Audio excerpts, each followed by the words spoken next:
নমস্কার বন্ধুরা, শর্মিষ্ঠা নতুন একটা ভিডিওতে আপনাদের সবাইকে স্বাগত জানাই। বেরিয়ে পড়েছি, বললাম যে আমরা একটু বেরোবো। কল্যাণী হাইওয়ে ধরেছি, কল্যাণী হাইওয়েতে বেরিয়ে যাবো।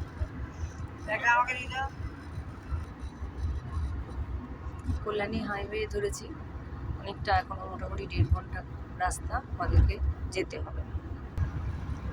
অনেকটা পথ পেরিয়ে এলাম, এখন নৈহাটি বেরোচ্ছি। কল্যাণী হাই রোডে ধরে রয়েছি, নৈহাটি বেরোচ্ছি। এখন অনেকটা পথ।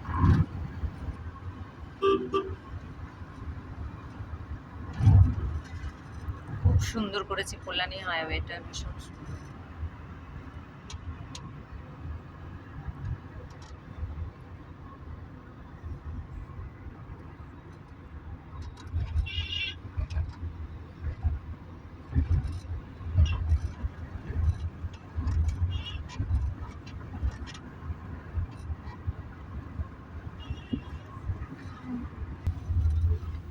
আর চলেই এসছি, অনেকটা রাস্তা আসলাম ক্রস করে, মোটামুটি 2-2.5 কিলোমিটার মতন আমাদের গন্তব্যস্থানে পৌঁছাবার।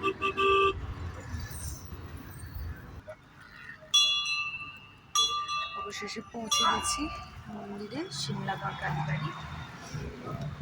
চলুন পুজোটা দিয়ে নিই, তারপরে আবার আপনাদের সঙ্গে দেখা হবে নতুন একটা ভিডিও। মায়ের মন্দিরে অবশেষে পুজোটা দেওয়া হলো। প্রচুর ভিড় আজকে। আমাদের পুজো দেওয়া হয়ে গেছে, তো বেরিয়ে যাচ্ছি মন্দির থেকে।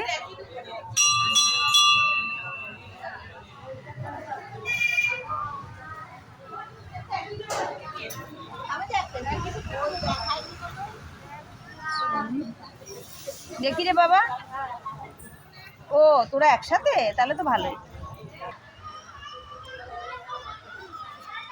এটা হচ্ছে মায়ের নাট মন্দির, মেন মন্দিরটা হচ্ছে দূরে একটু, আর এদিকে রয়েছে সবাই মানসা করে এখানটায় সব বেঁধে রাখে ওই কাপড় টাপড়। ওটা হচ্ছে শিব মন্দির, দূরে এটা শিব মন্দির। এখানটা অনেকটা জায়গা জুড়ে সবাই ধূপকাঠি দিচ্ছে। ভালো লাগলো আজকে এসে। আমরা বহরমপুর যাওয়ার সময় এই মন্দিরটা দেখেছিলাম, বলে ডাকাত কালীবাড়ি বলে মনে খাতো। যাই হোক, ভালো লাগলো, আপনাদের সাথে একটু শেয়ার করলাম। ভালো লাগলে লাইক করবেন, শেয়ার করবেন, পাশে থাকবেন। টাটা।